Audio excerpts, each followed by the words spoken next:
Deputy speaker పదవిలో ఉంటూ చట్టసభలను నడిపించవలసిన రఘురామకృష్ణంరాజు కులహంకారంతో మాట్లాడుతూ ఒకవైపు దళిత ఐపీఎస్లను అంబేద్కర్ భావాజాలాన్ని విమర్శిస్తూ రాజ్యాంగ పదం ఒక తూట్లు పొడుస్తున్నారని కూటమి ప్రభుత్వం తక్షణమే ఆయనను బర్తరఫ్ చేయాలని Ambedkar Indian mission zonal incharge Kollabathula Dilip Kumar demand చేశారు. కాకినాడ జిల్లా తుని సిద్ధార్థ ఫంక్షన్ హాల్లో అంబేద్కర్ ఇండియన్ మిషన్ కాకినాడ జిల్లా అధ్యక్షులు జల్లు చిన్నబాబు అధ్యక్షతన జరిగిన దళిత జేఏసీ సమావేశంలో ఆయన పాల్గొన్నారు. ఈ సందర్భంగా ఆయన మాట్లాడుతూ నిబద్ధత కలిగిన ఐపీఎస్ అధికారి అంబేద్కర్ ఆశయాల సాధకుడు డీజీపీవీ సునీల్ కుమార్ పై రఘురామకృష్ణంరాజును కనుసన్నల్లో కూటమి ప్రభుత్వం రాజ్యాంగ విలువలకు తూట్లు పొడుస్తూ కక్షపూరితంగా వ్యవహరిస్తుందని ఆరోపించారు. కేసులు కమిషన్ వేయవలసింది వేల కోట్ల రూపాయల బ్యాంకులకు టొకారా పెట్టిన ట్రిబుల్-ఆర్ పై వేయాలని డిమాండ్ చేశారు. రఘురామకృష్ణంరాజు డిప్యూటీ స్పీకర్ ఇచ్చింది ప్రజలను పాలించడానికి తప్ప దళితులను వేధించడానికి కాదు అన్నారు. ఇటువంటి చర్యలు మానుకోకపోతే రానున్న రోజుల్లో రాష్ట్ర వ్యాప్తంగా ఉద్యమం చేస్తామని హెచ్చరించారు. ఈ కార్యక్రమంలో జైభీం మాల మహానాడు అధ్యక్షుడు తంతటి కిరణ్ కుమార్, సర్పంచ్ జగటాల వీరబాబు, సన్ని, గుణపర్తి అపురూప్, సాకా సత్యబాబు, నత్తల త్రిమూర్తులు, బాను, పలకా శ్రీనివాస్, గుడాల జోషి తదితరులున్నారు.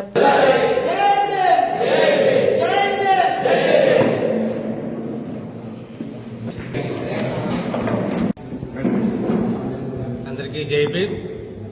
మరి ముఖ్యంగా ఈరోజు ఈ సమావేశం కారణం మా నాయకుడు పివి సునీల్ కుమార్ ఐపీఎస్ గారు ఒక దళితుడిగా పుట్టడమే ఆయన తప్పు. ఒక 420 చీటర్ వేల కోట్లు దుర్వినియోగం చేశాడు రఘురామకృష్ణరాజు. ఆంధ్రప్రదేశ్ డిప్యూటీ స్పీకర్గా ఉన్నాడు. ముందుగా దర్యాప్తు అన్నది సునీల్ కుమార్ గారి మీద కాదు, వేల కోట్లు లూటీ చేసిన రఘురామకృష్ణరాజు గారి మీద చేయండి. కూటమి ప్రభుత్వానికి ఎన్డీఏ ప్రభుత్వానికి సిద్ధశుద్ధి ఉంటాయి. ఎందుకంటే ఎలాగ సంక్షేమ పథకాలు అందించలేకపోతున్నారు కదా, అతని దగ్గర రికవరీ చేసి ట్రిబుల్-ఆర్ గారి దగ్గర రికవరీ చేసి వీళ్ళందరికీ పంచిపెట్టినట్లయితే మీకు కూడా మంచి పేరు వస్తుంది.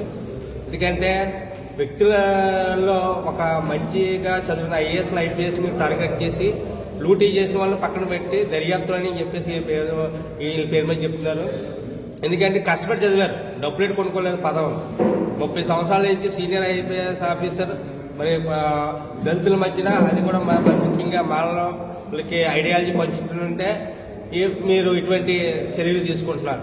కావున మీ అందరూ కూడా ఆలోచించే విషయం. ప్రజలు కూడా చాలా ఎక్కువగా ఆలోచిస్తున్నారు. ఎందుకంటే మాలలో ముఖ్యంగా మాలలో రిజర్వేషన్ కోసం పోరాటంగా మరి అందరి దగ్గర ఐక్యం చేస్తున్నట్టు రాష్ట్రంలో అన్ని చోట్ల ఐక్యం చేసినందుకు మీరు ఇటువంటి రఘురామకృష్ణరాజు గారి మీద ఎస్మా మా మీద ఉపయోగిస్తున్న ప్రయత్నం చేస్తున్నారు. ఇది మానుకోవాలి. ఖచ్చితంగా మీకు రానున్న రోజుల్లో బుద్ధి చెప్తాం. మీరు మర్యాదగా మరి ప్రవర్తించండి రఘురామకృష్ణ గారు. ఎందుకంటే మీరే దొంగలు, ఇంకొకరు దొంగని మీరు ఎలా అంటారు? దయచేసి మీరు మారాలి, మీ తీరు మారాలి.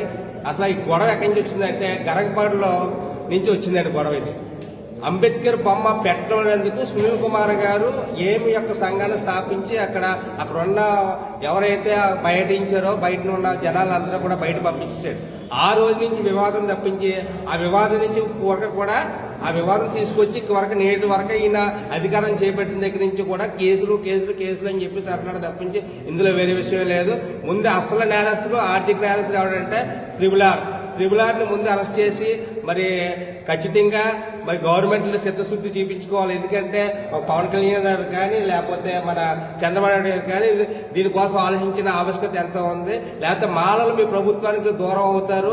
ఖచ్చితంగా మాలలు అందరూ కలిసి మీకు బుద్ధి చెప్తారు. రఘురామకృష్ణరాజుని ఎట్టి పరిస్థితుల్లో కూడా మేము క్షమించాం. ఎక్కడికి వచ్చినా సరే ఆయన్ని మేము ఆఫ్ చేస్తాం. మాలలుగా మొత్తం ఆంధ్రప్రదేశ్లో ఉన్న దళితులు ప్రత్యేకంగా మాలలో అందరూ కూడా ఐక్యత అయ్యి రానున్న రోజుల్లో మరి బుద్ధి చెప్తామని చెప్పేసి సభాముఖంగా మరి తెలియజేస్తూ సెలవు తీసుకుంటున్నాను. జై భీమ్. ప్రవీణ్. ఓకే, అందరికీ జై భీమ్లు. మరి ఈరోజు దళిత సంఘాల జేఏసీ ఆధ్వర్యంలో కాకినాడ జిల్లా రాష్ట్రంలో మరి దళిత అధికారి అంబేద్కర్ ఇండియన్ మిషన్ వ్యవస్థాపకులు మరి మాజీ సిఐడి చీఫ్గా వహించినటువంటి పివి సునీల్ కుమార్ పైన ఒక రాజ్యాంగబద్ధమైనటువంటి పదవిలో రాష్ట్ర శాసనసభ డిప్యూటీ స్పీకర్గా ఉంటూ మరి అధికారం ధనం కులం అనేటువంటి అహంకారంతో రఘురామకృష్ణరాజు గారు మరి అనుచిత వ్యాఖ్యలు చేయడం, దళిత అధికారి అంటే మరి చులకన అనేది మేము దళిత సంఘాల జేఏసీ తరపు నుంచి ఖండిస్తున్నాం. 30 సంవత్సరాల ప్రభుత్వ సర్వీసులో ఈ రాష్ట్రంలో అత్యున్నతమైనటువంటి పోలీస్ మెడల్ 2017లో గత ప్రభుత్వంలో మరి అందుకున్నటువంటి ఒక నిజాయితీ కలిగినటువంటి ఒక దళిత అధికారి పైన ఇటువంటి తప్పుడు వ్యాఖ్యలు చేయడం, అనుచిత వ్యాఖ్యలు చేయడం, వ్యక్తిగత విషయాలను టార్గెట్ చేస్తూ దూషించడం అనేది మరి రఘురామకృష్ణ గారికి తగదని మరి పెద్దలు చెప్తారు ఒక ప్రోవర్బ్ అనేది, మరి గులివిందు పోసదాని కింద ఉన్నటువంటి మచ్చని తెలుసుకోకుండా మరి ఎదుటివారి పైన మరి తప్పుడు చూపించడం అనేది ఈరోజు రఘురామకృష్ణరాజు చేస్తున్నటువంటి యొక్క చర్యలు చాలా స్పష్టంగా కనపడుతున్నాయి. 947 కోట్లు ప్రజాధనాన్ని దుర్వినియోగం చేసి, బ్యాంకులను మోసం చేసి, అదేవిధంగా ప్రజా సమస్యలు ఏదైతే ఉన్నాయో అవి గాలి వదిలేసి ఈరోజు ఆర్థికపరమైనటువంటి కేసులు ఉన్నటువంటి రఘురామకృష్ణరాజు గారు 30 సంవత్సరాలు ఈ రాష్ట్ర పోలీసు విభాగంలో అత్యున్నతమైనటువంటి సంస్కరణలు తీసుకొచ్చినటువంటి ఒక నిజాయితీ కలిగినటువంటి ఒక దళిత అధికారి పైన ఇటువంటి అగౌరవమైనటువంటి అసత్యమైనటువంటి ప్రచారం చేయడం అనేది కేవలం దళిత అధికారులు అంటే అతనికి చులకననేది విషయం ఈ యొక్క మీడియా సమక్షంగా మేము ఖండిస్తూ ఉన్నాం. గతంలో మరి తెలంగాణ రాష్ట్రంలో గురుకుల పాఠశాలలో చదువుతున్నటువంటి గిరిజన మిగిలినటువంటి దళిత పిల్లల్ని అత్యున్నతమైనటువంటి స్థాయిలో తీసుకెళ్తున్నటువంటి ఎవరెస్ట్ శిఖరాన్ని అవరోధించేటువంటి స్థాయిలో తీసుకెళ్లేటువంటి ఆర్ఎస్ ప్రవీణ్ కుమార్ గారి పైన కూడా, ఐపీఎస్ గారి పైన కూడా ఇటువంటి వ్యాఖ్యలు చేస్తున్నాడంటే కేవలం ఇతనికి అధికారం, కులం అనేటువంటి మతంతో దళితులు అంటే సులకనైనటువంటి భావజాలంతో ఈరోజు వ్యవహరిస్తున్నది తగదని మేము ఈ మీడియా ముఖంగా ఖండిస్తూ ఉన్నాం. అంతేకాకుండా మరి గతంలో చూస్తున్నట్లయితే మరి ఏలూరుపాడు అనేటువంటి గ్రామంలో, ఇది పశ్చిమ గోదావరి దిండి నియోజకవర్గంలో ఉన్నటువంటి గ్రామంలో మరి అంబేద్కర్ ఫ్లెక్సీని అడ్డుగా ఉందని ఒక రాజ్యాంగమైనటువంటి ప్రజాప్రతినిధి, ప్రజలచే ఎన్నుకోబడుతున్నటువంటి మరి సోదరులారా, ఈరోజు పత్రికా సమావేశానికి చేసిన పత్రికా మిత్రులందరికీ ప్రత్యేకమైన జైలు. మరి ఈరోజు రాష్ట్రంలోని ప్రత్యేకంగా ఒక నియోజకవర్గంలోనే దళితులపై దాడులు అవ్వచ్చు, అంబేద్కర్ ఫ్లెక్సీల మీద చింపడం అవ్వచ్చు, లేకపోతే ఒక చేపల చెరువుకి పేటలోంచి నీరెళ్ళిందని ఒక పేట అంతా కరెంటు లేకుండా 5 రోజులు ఇబ్బందులు గురి చేసింది ఏదైనా ఉందంటే రఘురామకృష్ణరాజు గారు. మరి డిప్యూటీ స్పీకర్ గారు మరి ఎందుకు దళితుల్ని టార్గెట్ చేస్తున్నారో మీకు అర్థం కాకపోవచ్చు, మాకు అర్థమైంది. ఈరోజు మాల ఐపీఎస్లు, ఐఏఎస్లు ఉన్నతమైన స్థానంలో ఉన్న వాళ్ళందరూ మాల సంఘాలకి, మాల ఉద్యమాలకి ప్రత్యేకంగా సపోర్ట్ చేస్తూ మా కింద కులాలను కూడా మా వాళ్ళు గౌరవించుకుంటూ వాళ్ళ అభివృద్ధికి నడటం జరుగుతుందండి. మరి దాన్ని మాలల్ని మనం ఆపాలి, మాల యొక్క ఐక్యతను మనం చించేయాలని మాల నాయకుల మీద ప్రత్యేకంగా టార్గెట్ జరుగుతుంది. దాని మీదే ఏమి నాయకులు మా సోదరుడు పివి శ్రీనివాస్ గారి మీద ప్రత్యేకంగా ఆయన మీద దుష్ప్రచారం జరుగుతుంది. మీడియా పరంగా అవ్వచ్చు, పార్టీల పరంగా అవ్వచ్చు. ఇది కరెక్ట్ కాదు.